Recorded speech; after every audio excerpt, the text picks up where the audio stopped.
This is the first of 4 programs in which I want to question some of the assumptions usually made about the tradition of European painting. That tradition which was born about 1400, died about 1900. Tonight, it isn't so much the paintings themselves which I want to consider as the way we now see them, now in the second half of the 20th century, because we see these paintings as nobody saw them before. If we discover why this is so, we shall also discover something about ourselves and the situation in which we are living.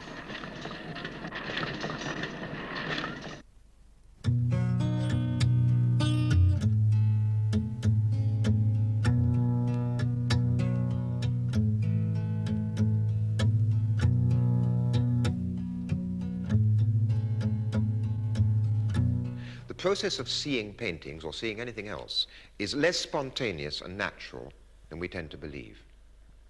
A large part of seeing depends upon habit and convention. All the paintings of the tradition used the convention of perspective, which is unique to European art. Now, perspective centers everything on the eye of the beholder. It is like a beam from a lighthouse, only instead of light traveling outwards, appearances travel in. And our tradition of art called those appearances reality. Perspective makes the eye the center of the visible world. But the human eye can only be in one place at a time. It takes its visible world with it as it walks. With the invention of the camera, everything changed. We could see things which were not there in front of us. Appearances could travel across the world.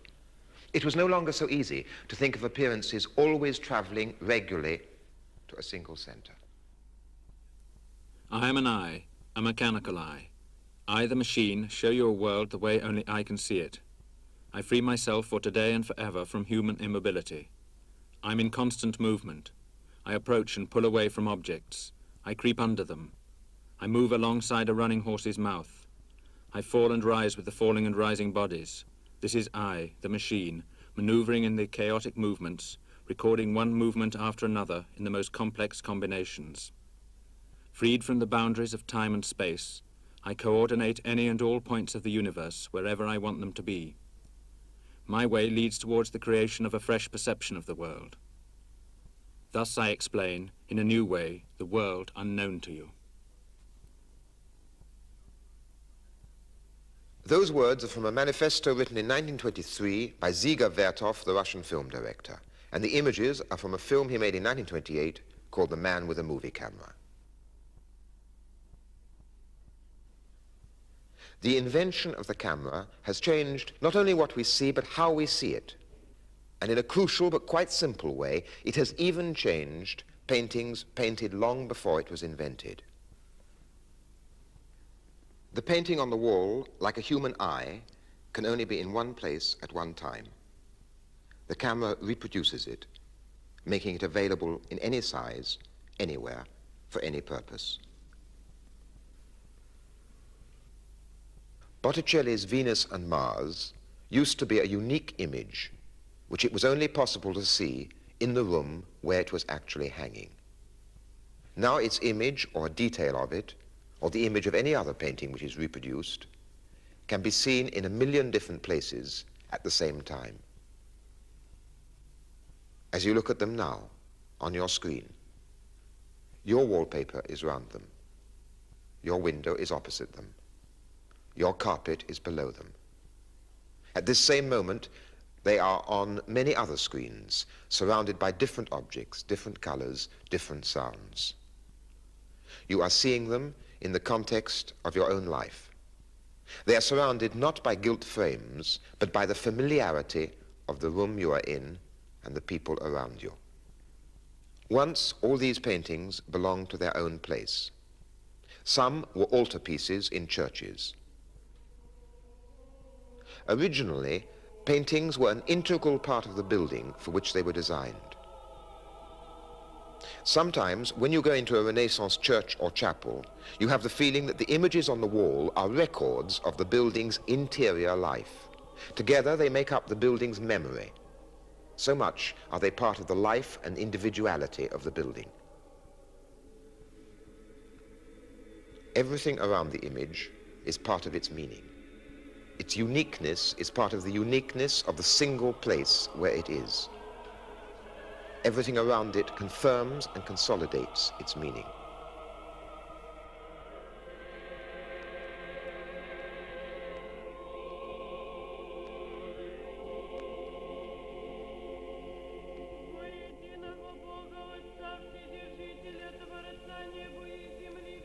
The extreme example is the icon.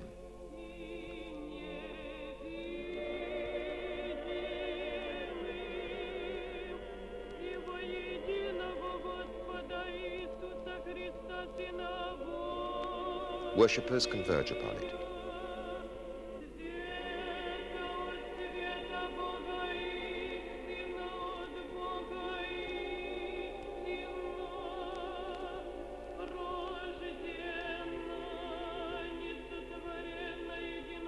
Behind its image is God. Before it, believers close their eyes. They do not need to go on looking at it. They know that it marks the place of meaning.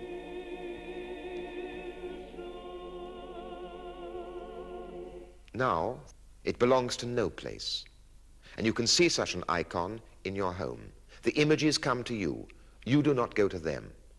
The days of pilgrimage are over. It is the image of the painting which travels now, just as the image of me standing here in this studio travels to you and appears on your screen. The meaning of a painting no longer resides in its unique painted surface, which it is only possible to see in one place at one time. Its meaning, or a large part of it, has become transmittable. It comes to you, this meaning, like the news of an event. It has become information of a sort.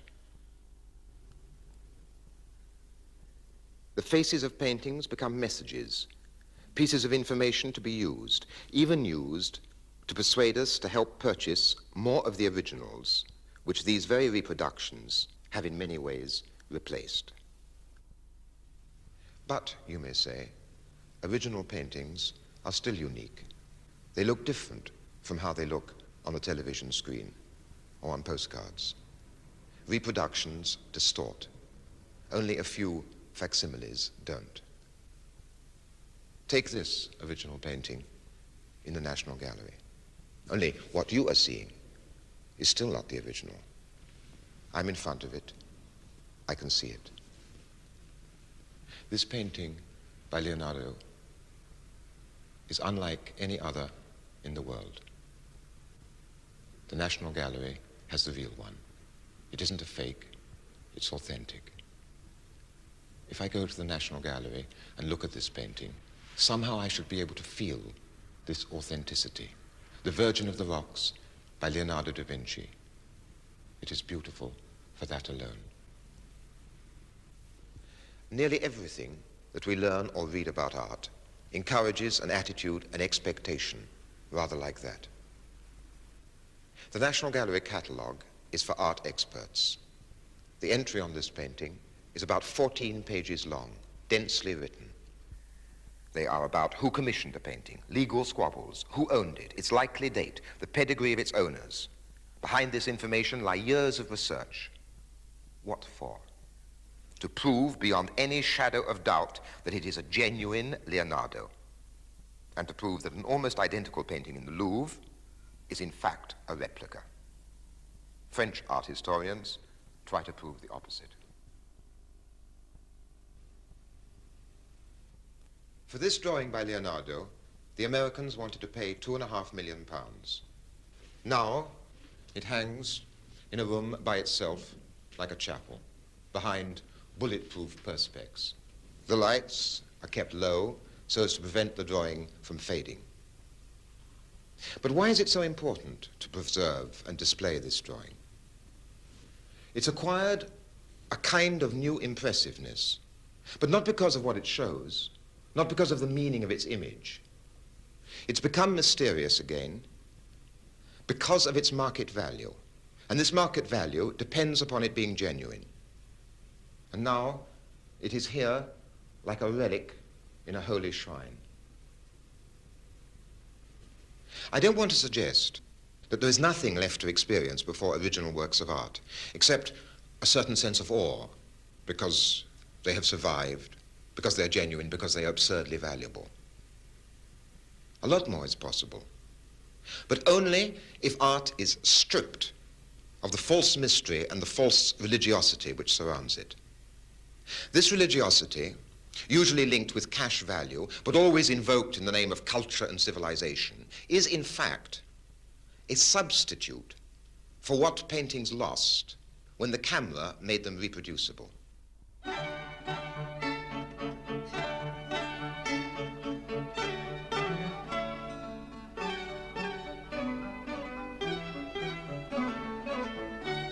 The National Gallery sell more reproductions of this Leonardo cartoon than of any other picture. But what are the meanings these reproductions acquire in each home when they're hung or pinned to the wall? And how different are all these meanings from its original one, when Leonardo first worked on it to work out an idea for a painting? The camera, by making the work of art transmittable, has multiplied its possible meanings and destroyed its unique original meaning. Have works of art gained anything by this? They have lost and gained. Let me try to explain how. The most important thing about paintings themselves is that their images are silent, still.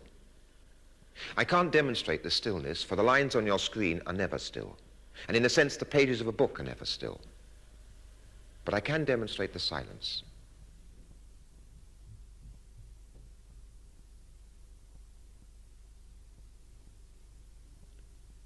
Occasionally, this uninterrupted silence and the stillness of a painting can be very striking.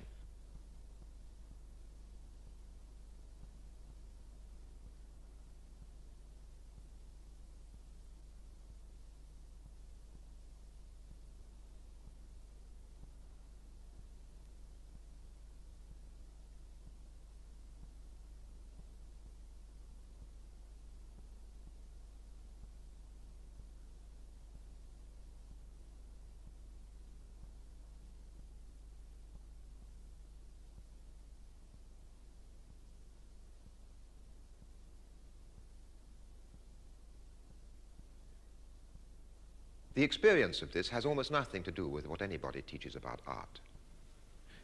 It's as if the painting, absolutely still, soundless, becomes a corridor, connecting the moment it represents with the moment at which you are looking at it.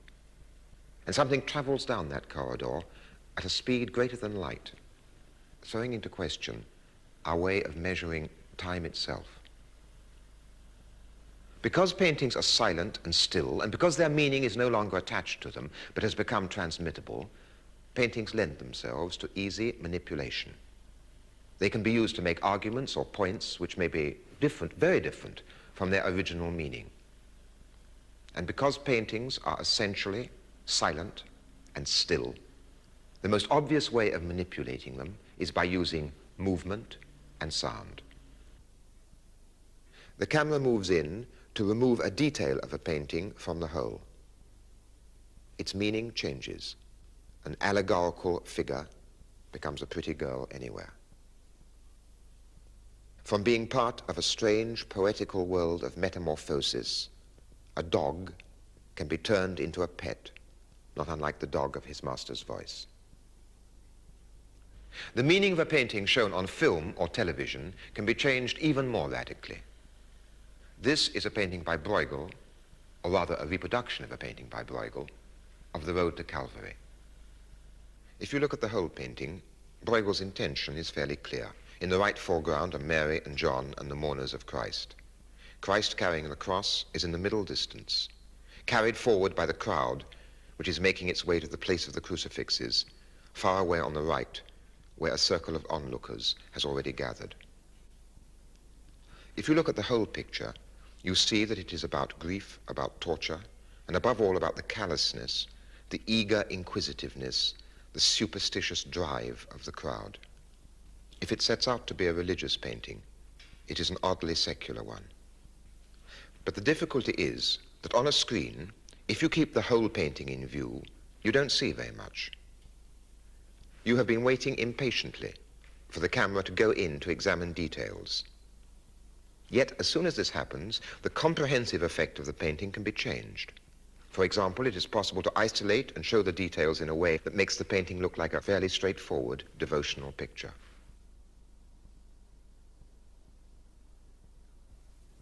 With a different camera movement again, it can be shown as an example of landscape painting. Or details can present it to you in terms of the history of costume or social customs. Most easily, it can be presented as a story. The two thieves being carted to the place of crucifixion, Christ carrying the cross. In a film sequence, the details have to be selected and rearranged into a narrative which depends on unfolding time. Yet, in the painting as a whole, all these elements are there simultaneously. In paintings, there is no unfolding time. As well as by the movements of the camera, paintings are modified and changed by the sounds you hear when looking at them. Here is a landscape, a cornfield with birds flying out of it. Look at it for a moment in silence. Now, supposing I say whilst you look at it, this is the last picture Van Gogh painted before he killed himself.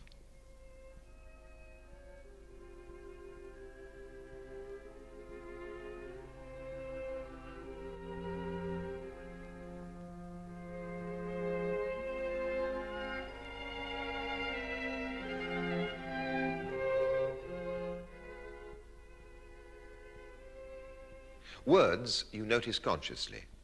Music is subtler. It can work almost without your noticing it. How often do you consciously notice the music played over paintings on television? Yet music and rhythm change the significance of a picture. Here's a painting by Caravaggio.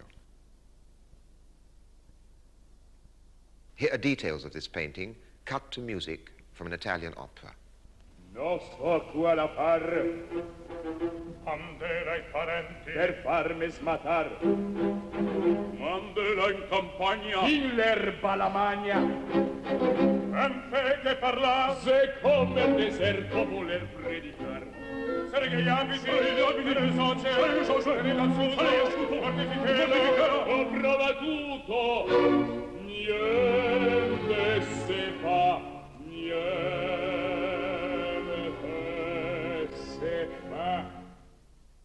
Now cut to a religious chorale.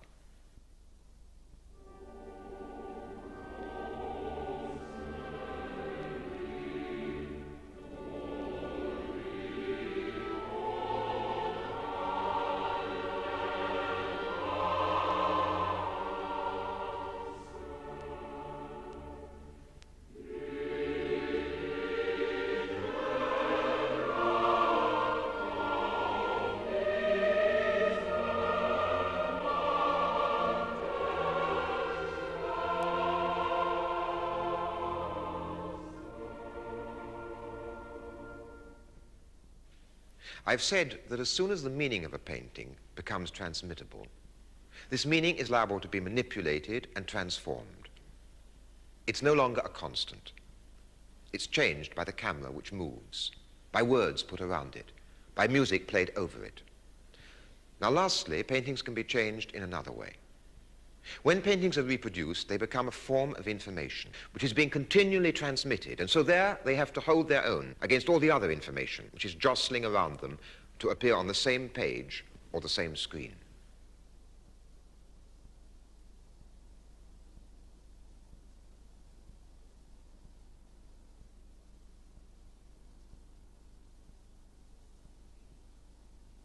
The meaning of an image can be changed according to what you see beside it or what comes after it.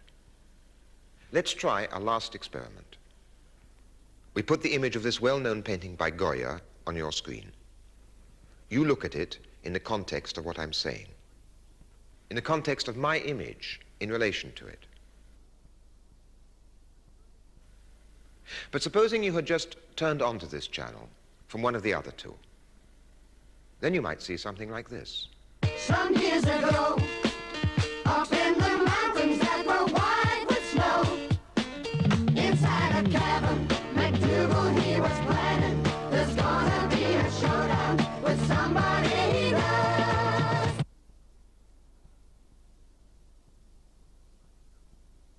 And supposing now you turn off from our channel onto one of the others.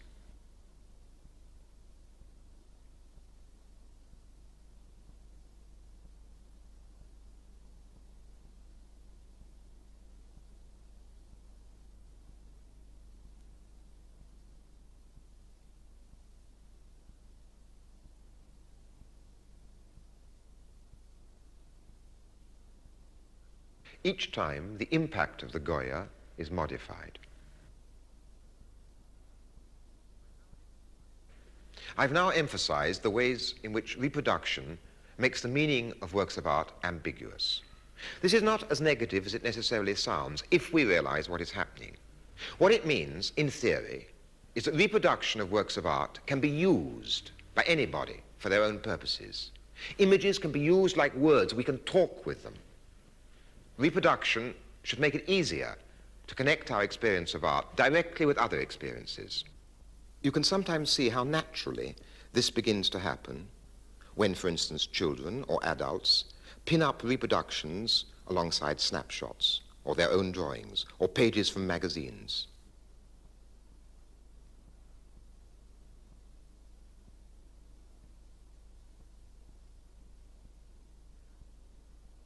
There, everything belongs to the same visual language, used for describing or recreating experience.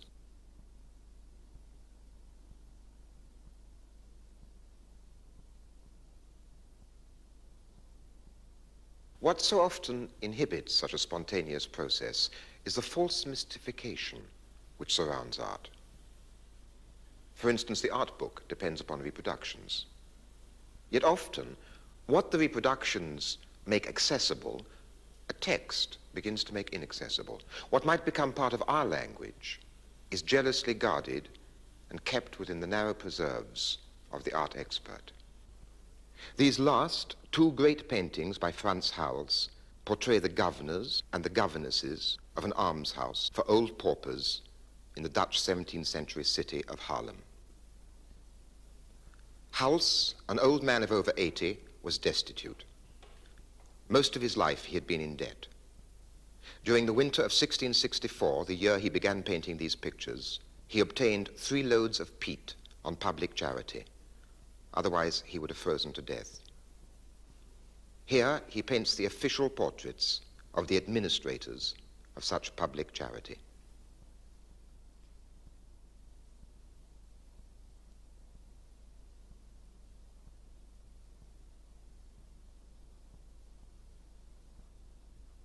Reproductions in color or in black and white, showing the whole or showing details, make these two paintings easily accessible. Yet this is how these images are introduced. Each woman stands out with equal clarity against the enormous dark surface, yet they are linked by a firm rhythmical arrangement and the subdued diagonal pattern formed by their heads and hands. Subtle modulations of the deep, glowing blacks contribute to the harmonious fusion of the whole and form an unforgettable contrast with the powerful whites and vivid flesh tones, where the detached strokes reach a peak of breadth and strength. In the portrait of the men, House's old tendency of creating an impression of casual informality and the instantaneousness recurs. But the pictorial unity appears less successful than in earlier works.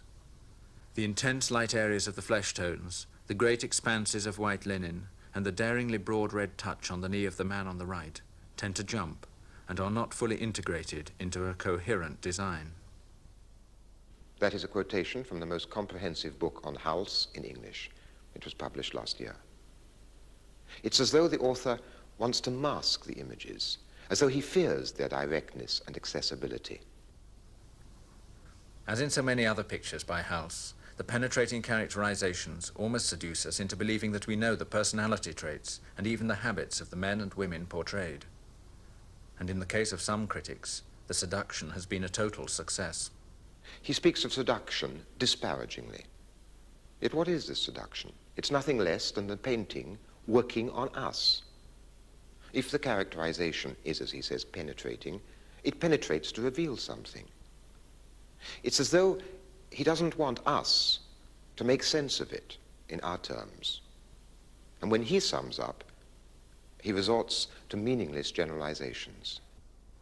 We attempt to control the powerful impact his paintings make upon us by considering the tradition in which he worked and the range of possibilities open to him.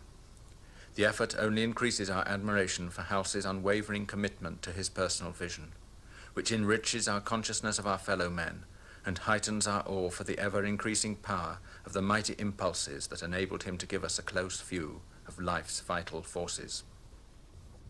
This is mystification. Children, until they are educated out of it and are forced to accept the mystifications, look at images and interpret them very directly. They connect any image, whether from a comic or from the National Gallery, directly with their own experience.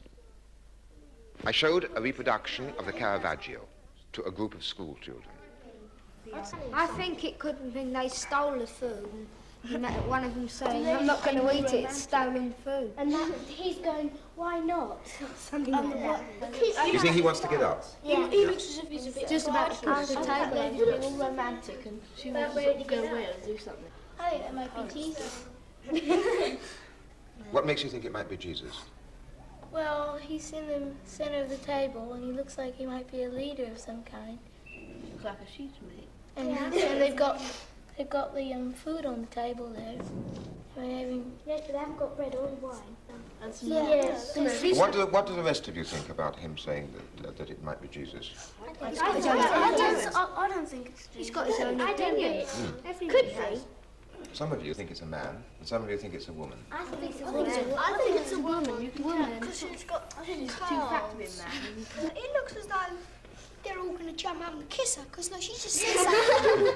And he's got his arm out to cuddle her, and he's jumping up and run round. I think it's a man. I think it's a woman. I think it's a woman. There's no bristles even.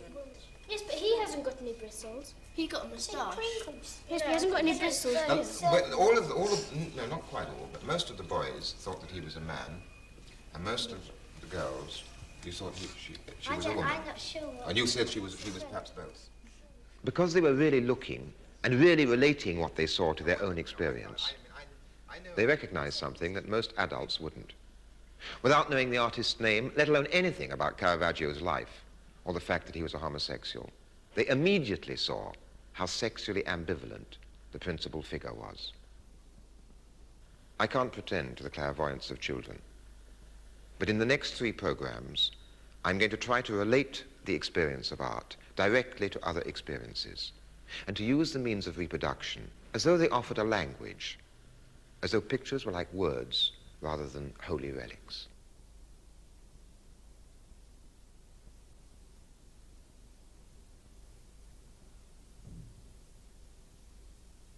How we see women, possessions, advertisements and their promises which surround us on every side.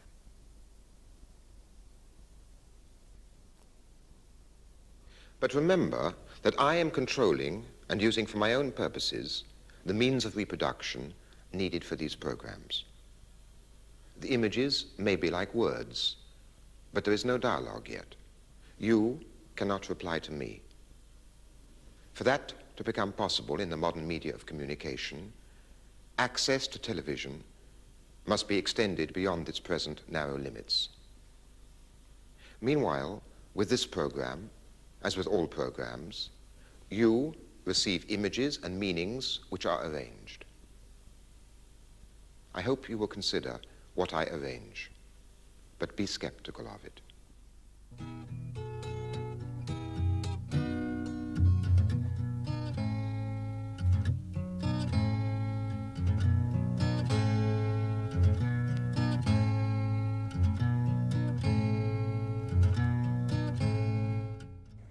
And Ways of Seeing is right back here tomorrow night at 7:30. Next tonight, we have a whole stack of monitors for you, beginning with a chat with one of the most iconic film directors and actors of all time.